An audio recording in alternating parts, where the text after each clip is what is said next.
Bueno,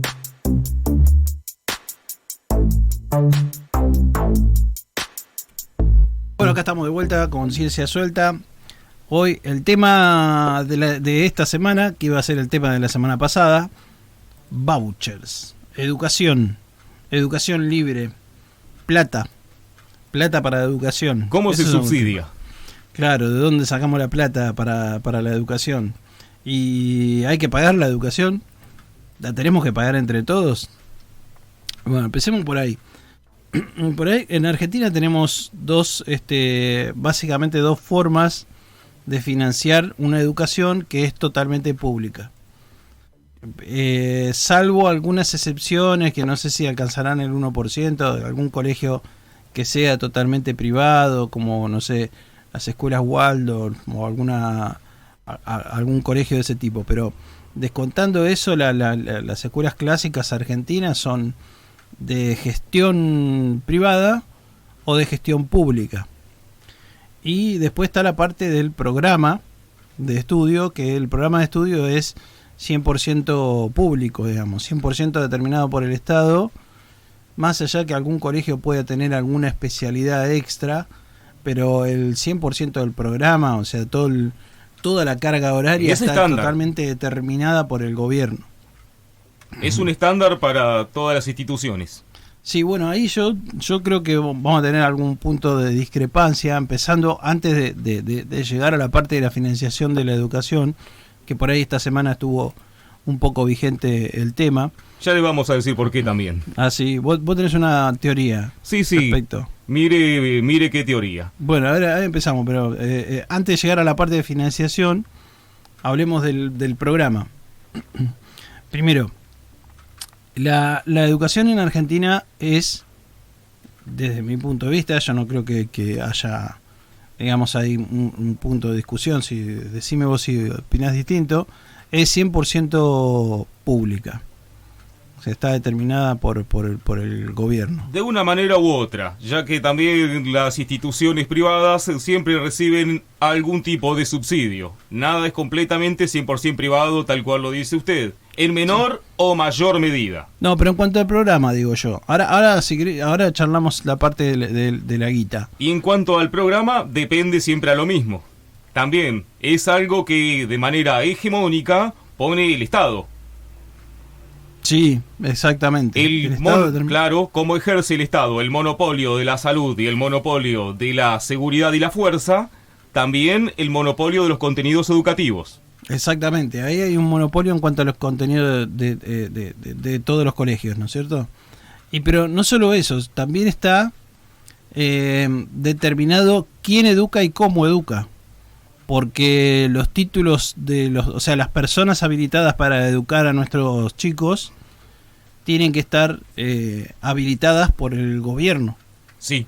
Porque están habilitadas por un título que lo determina el Estado Nacional.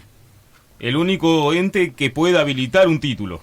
Claro, y de última, si hay algún privado que lo pueda determinar, estaría funcionando bajo las mismas reglas. También. Exacto.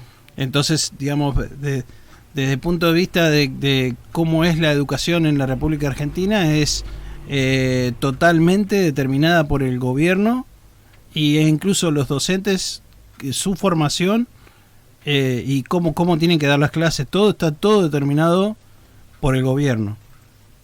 Exacto, ni más ni menos. No tenemos mucho punto de discusión ahí porque estamos de acuerdo.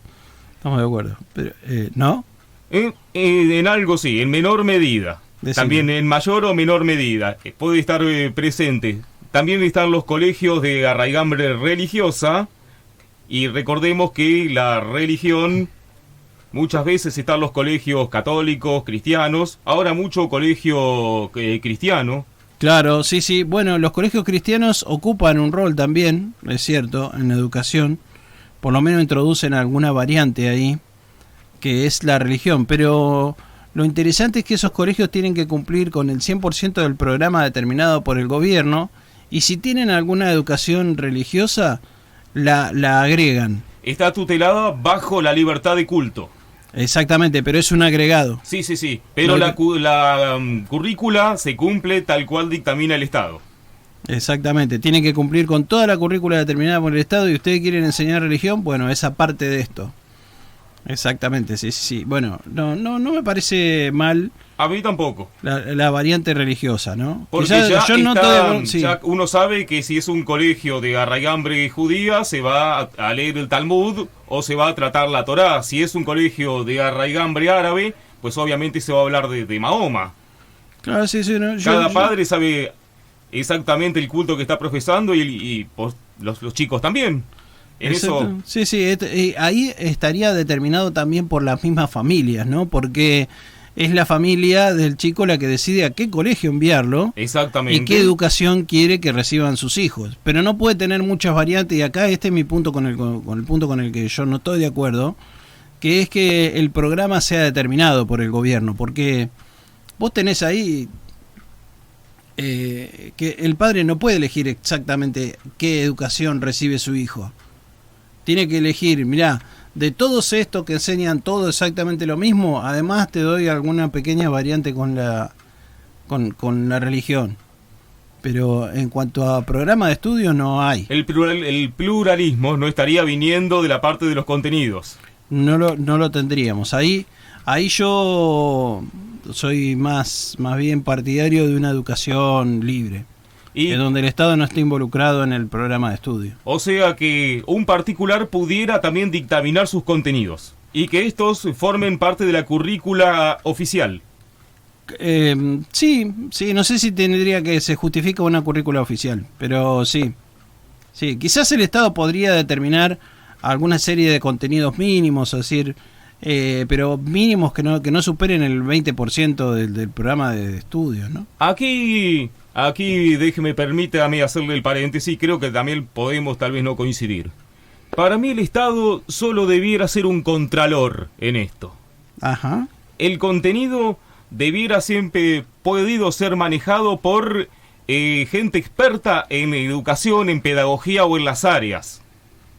Y no por gente tras un escritorio. Pero sí el Estado presente para supervisar y controlar esos contenidos, porque obviamente el Estado es quien tiene el monopolio de la educación. Claro, actualmente lo tiene. No debería tenerlo, para mí no debería tenerlo. No, absolutamente jamás. Porque es como que vos le cedés el poder, ¿no es cierto? Actualmente vivimos en democracia y uno podría estar, la mitad de la población está de acuerdo con quien está en el poder ahora y la otra mitad no. Pero ese no es el punto, es que el día de mañana el que va a determinar la educación de nuestros hijos podría ser alguien, como alguna vez pasó en Argentina, que obtenga el poder absoluto y determine que hay ciertos temas que están prohibidos aprender y otros temas que no. Ha pasado. De paso le damos, ¿te parece el número de teléfono a la gente que... Si quieren aportar ideas, estar o no de acuerdo con nosotros, el aire es de ustedes, también es el derecho. 4662-5768. Al 4662-5768, perfecto. Bueno, sí, es cierto eso, pero yo creo fuertemente que los padres son capaces de decidir la educación, el nivel educativo de sus hijos. De hecho, actualmente pasa. Hay aquel padre que puede cambiar a su hijo de colegio, generalmente pasa de escuela pública, ¿no es cierto?, de escuela del Estado a escuela privada, porque tenemos unos niveles superiores, por lo menos en términos generales, en muchas escuelas privadas, primarias principalmente, a donde los padres toman las primeras decisiones. Y se producen cambios de ese tipo. De hecho, yo soy una de esas víctimas, ¿no? Porque a mí mis padres en primer grado me cambiaron de colegio porque encontraron que la escuela 10 no tenía el nivel que tenía otro colegio privado de un colegio privado de la zona, y dijeron, bueno, este tiene que ir allá. Razón por la cual yo pienso, y acá ya nos metemos en la financiación, es que los padres son capaces, muy capaces, incluso aquellos que no tienen estudio, como el caso de mi familia, que no tienen estudio, son muy capaces de decidir a qué colegio mandar a sus hijos. Simplemente observando lo que pasa con los otros chicos vecinos y ese tipo de cosas, ¿no es cierto? El hecho de que nuestros padres hayan tenido más o menos formación no les quita que sabían o querían una u otra educación, otra calidad para sus hijos, y siempre buscan o buscaban lo mejor para nosotros. Exacto. Y acá yo voy a volver a destacar el impedimento que nos da cuando le damos el poder de estas decisiones al gobierno, ¿no es cierto? Yo te lo voy a dar de esta forma. Mira, en los colegios estatales, para dar clases uno tiene que tener currículum, carrera de estudio, y va acumulando puntos, ¿no? Una serie de puntajes de acuerdo a cuánto tenés de cumplimiento de esta carrera y los años de experiencia que vas acumulando, ¿no es cierto?, en cuanto a la enseñanza. En una escuela privada puede tomar esto como criterio, de hecho algunas escuelas privadas toman parte de ese criterio, la experiencia, eso, pero por ahí no. Incluso puede dar clase a alguien que no tenga título. Podía, porque hasta hace unos años la ley ahora se lo impide. En ese punto en particular, yo estoy de acuerdo con las escuelas privadas de que den clases personas que no tienen título para dar clases, que tengan una formación dentro de su propia escuela. Y eso nos permitiría introducir alguna variabilidad o introducir conocimiento generado en la propia Argentina, ¿no es cierto? Dentro de los mismos colegios, generar el conocimiento de cómo educar a nuestros jóvenes, a nuestras generaciones futuras. En ese punto yo no estoy de acuerdo. Y además tengo una, si se quiere, una evidencia respecto a eso. Vos fíjate que teníamos, en términos generales, colegios privados que tienen un nivel superior a los colegios del Estado. Sí. ¿No? Bueno, en ese punto estamos de acuerdo, bien. Los colegios del Estado tienen una forma de articular sus docentes y los colegios privados tienen otra. ¿Qué hizo el gobierno? Dice, bueno, ahora ustedes, colegios privados, van a articular sus docentes como lo hacemos nosotros en el gobierno. O sea, los colegios que son del gobierno. ¿Qué me estás diciendo? Con eso, el mensaje que me dieron a mí hace unos años es: todos los colegios privados, no importa que sean mejores que nosotros, tienen que hacer las cosas como nosotros. ¿Lo haces a mi manera o no lo haces? Exactamente. Yo en ese punto yo estoy muy en desacuerdo, ¿no es cierto? Yo creo que los docentes los tienen que determinar los colegios. Ahora, en este momento, si nos paramos en su manera y en su visión, de repente un abogado podría dar clases de cívica, o un biólogo dar clases de biología, o tal vez un físico dar matemática. Sí, o un alumno de quinto año podría dar clases de matemática. O sea, tal cual lo hicieron los viejos maestros autodidactas, incluso algunos de ellos que impartieron la educación en Argentina. Recordemos que en las primeras épocas de la educación, no todo el mundo tenía una carrera terciaria. No lo tenían, pero también hoy tenemos herramientas muy superiores. Hoy tenemos internet, tenemos YouTube, tenemos Twitch, tenemos un montón de redes en las que los chicos aprenden un montón de cosas. Y eso queda completamente alejado, está fuera del sistema educativo. Y sin embargo ocupa un rol de educación muy importante en la sociedad. Quedó demostrado. Sí, hay gente que tiene formación a través de las redes. El autodidacta de antes, que vivía en la biblioteca y tal vez no conocía una facultad, ahora es el muchacho que está frente a YouTube mirando tutoriales de ingeniería. Claro, sí, quizás. Es ese cambio generacional nada más. Bueno, vos fijate que ese tremendo empuje que tienen los chicos de querer seguir, ¿no es cierto?, algunas cuestiones relacionadas con ingeniería o con algún otro tipo de profesión, estar apoyado por una institución educativa que lo ayude y que lo guíe en su formación.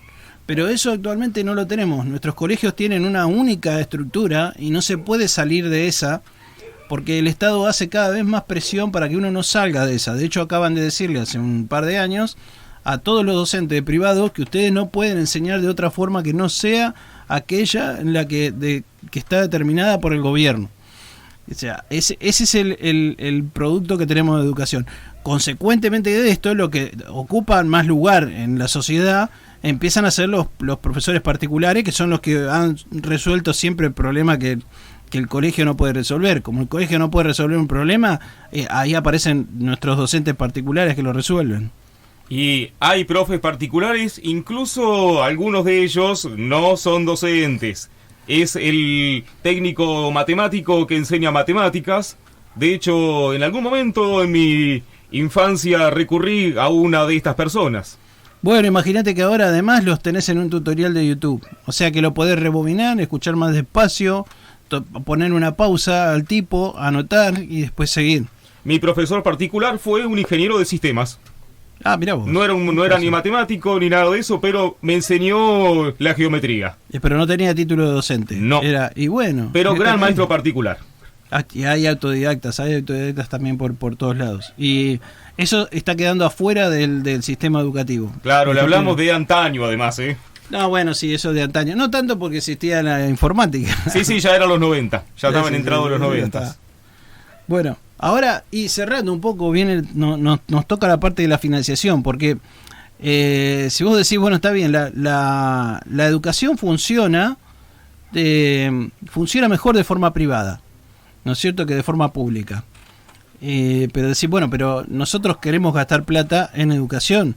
O sea, no queremos que la educación sea toda privada. Queremos pagarle la educación a los jóvenes para que yo estoy de acuerdo con que la educación sea un bien, digamos, ¿no? Pero por supuesto, no por nada queremos tanto a nuestra universidad pública. Claro, exactamente. Costó tenerla. Sí, igual yo respecto a la universidad pública, que es muy buena, ¿no? La UBA está entre las mejores de Iberoamérica. Bueno, lo que no se hace con la UBA es poner en la balanza cuánta plata se gasta por cada alumno, ¿no es cierto? Porque eso es fundamental. Más allá que alguno dice, che, pero ¿cómo te vas a andar fijando en cuánta plata gastás para formar un alumno? Es un bien que le va a devolver a la sociedad. Pero imagínate que con la misma plata formó 2, ¿no es mejor? Entonces, ahí es una cosa que en la UBA no se pone sobre la balanza. Cuando vos decís, tengo acá los mejores estudiantes formados a este precio, los formé a este precio. No es, digamos, poco eso, porque es la plata que la sociedad gastó para formar una persona. Y no se pueden formar millones de ciudadanos profesionales todos los años en la UBA. Pero por supuesto. Muy interesante sería si la UBA pone un arancel, se transforma en una universidad arancelada, y ese mismo arancelamiento lo paga el Estado también, obviamente. Claro, que sea el Estado el responsable ahí de cubrir a esa persona que concurre a la UBA. Exactamente. Venga de donde venga, tal cual es hoy. Podría competir la Universidad de Buenos Aires con el Instituto Tecnológico de Buenos Aires, con el ITBA, que es totalmente privado. Claro. Entonces le podríamos dar a una persona un voucher, que ya que está la palabra que por ahí a alguno no le gusta, la palabra voucher, pero es simplemente un vale que dice, podés ir a la universidad a estudiar, no sé, sistemas. Está de moda, bueno, ingeniería de sistemas o licenciatura de sistemas o doctorado, lo que sea. Podés ir a la UBA o al ITBA. Y algunos elegirán UBA y otros elegirán ITBA. Pero que ambos tengan la famosa igualdad, dice usted. Exactamente. La igualdad que hablábamos hace unas semanas. Claro, sí, tenés una no sé si eso es igualdad, pero sí, tenés una forma de subir el nivel de las personas, porque incluso tenés a alguien de menos recursos becado participando en uno de los institutos, ¿no es cierto?, como el ITBA, que son los más caros de la República Argentina y que también generan los mejores estudiantes, que compiten con los de la UBA tranquilamente. Y la UBA también es muy cara. Lo que pasa es que no vemos de dónde sale la plata. Y además hay, como siempre decimos, alumnos de toda condición que vienen de todas partes y a veces se pone difícil mantenerse porque hay que pagar el alquiler, hay que comer, hay que pagar las fotocopias que no son gratuitas, y recordamos que muchos alumnos a veces vienen de otras provincias. También, sí, bueno, pero es muy complejo el tema. Esta forma de financiación no quita que el día de mañana en una provincia que tiene mucha demanda de ingenieros no aparezca una facultad de ingeniería que cubra ese aspecto y que algún empresario privado quiera financiar eso, ¿no es cierto? No sería la primera vez en el mundo que ocurre. Y además Acá le planteo también otro apéndice, otro paréntesis. A ver. Apostar a los centros universitarios regionales y dotarlos también como está dotada la UBA, como está dotado el Tecnológico Nacional. Bueno, pero eso en realidad... Que sí. ahí se vuelque el presupuesto. Sí, a yo mejorar no y a fortalecer eso. No estoy de acuerdo con eso. Para mí el presupuesto se tiene que volcar netamente en vouchers y hay que sacarle toda la financiación directa que tiene las escuelas públicas. Pero no hablo de universidades solamente, porque la universidad arancelada se habla mucho. Yo hablo de colegios primarios, secundarios, incluso jardín de infantes, todo. Toda la financiación de eso hecha a través del Estado, como hasta ahora, pero a través de un voucher, de un vale que dice vale por tercer grado de primaria, ¿no es cierto? Y ahí vale cubriríamos esa parte, pero aún no cubre, por ejemplo, a ese alumno que se tiene que venir desde Orán Salta a estudiar a la UBA porque no hay universidad en Orán. Pero es que si vos ofreces el voucher, la universidad en Salta se va a crear.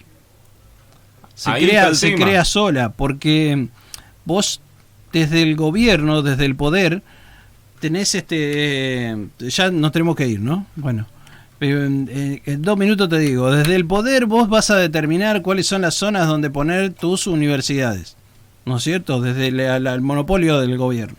Ahora, con un sistema de voucher, vos no decidís dónde poner las escuelas. Puede haber en Salta, de hecho lo hay universidades que puedan cubrir ese aspecto y que podrían transformarse en muy buenas. Calculá que le van a pagar un vale por lo mismo que le van a pagar al ITBA o lo mismo que le van a pagar a la UBA. O sea, de esa manera fortalecer los centros universitarios regionales. Sí, de esa manera lo fortalecés, porque vos fijate que un regional va a tener ahora el poder, el acceso al recurso económico que tenía la UBA, ¿no? O que tiene la UBA, porque lo va a seguir teniendo, porque la gente va a querer seguir yendo a la UBA, ¿no? No lo va a perder. Yo creo que tenemos que abrir un poco más la mente como ciudadanos y ver que en dónde estamos parados en cuanto a educación, ¿no sé? Y con las diferencias con mi compañero, así de esta manera buscar algo en común. Que algo bueno vamos a sacar entre todos. Muy bien. ¿No estás de acuerdo con el sistema de voucher? Entonces tenemos una... Sí, tenemos que... ¿Cuál es la diferencia? Que limarlo. Porque todavía no está visto cómo se distribuiría esto, ¿no? De qué manera, a quién, bajo qué parámetros. Eso habría que siempre pulirlo. Bueno, mejor distribución que la actual vas a tener. Sí, porque eso sí. Hoy en día en la UBA estudia mucha gente de buenos que tienen una gran cantidad de recursos, y hay mucha gente que no tiene recursos y tiene que ir a una universidad privada porque no puede dejar su trabajo y tiene que elegir aquella que le queda más cerca del laburo o que le pueda cubrir mejor los horarios. O sea, a veces el sistema actual también, cuando vos decís lo querés cambiar por algo, pero hay que ver si es tan justo. Hay que compararlo con el actual. Pues el actual parece justo, pero no lo es tanto en algunos aspectos. Pero bueno, esta es la discusión eterna. Yo sé que no te voy a convencer de una y que los argumentos siguen. Pero vamos a sacar una en común. Sí, seguramente sí. La gente sigue discutiendo el tema, seguimos en eso. Seguramente vamos a poder avanzar en cuanto a la educación y transformarnos en el país que alguna vez fuimos, ¿no? Un referente de educación regional y mundial en muchos aspectos. 3 premios Nobel, ¿eh? Claro, sí. Bueno, y los premios Nobel y además los secundarios técnicos y muchas cosas que hemos tenido que actualmente en Argentina lo perdió. No tenemos ese nivel de educación. No hay colegios técnicos, ¿eh? No, ya están desapareciendo. Está completamente destruida esa parte. Bueno, nos tenemos que ir y la semana pasada no hubo, y por eso tratamos este tema, y la semana que viene, de acuerdo a lo que digan a ver los llamados de nuestros oyentes, retomaremos el tema o ahondaremos en otro tema profundo profundo para nuestra sociedad. Así que bueno, me despido, nos despedimos. Gracias. Espero que hayan pasado un excelente día, una excelente noche, y por supuesto que sea el peor del resto de sus vidas.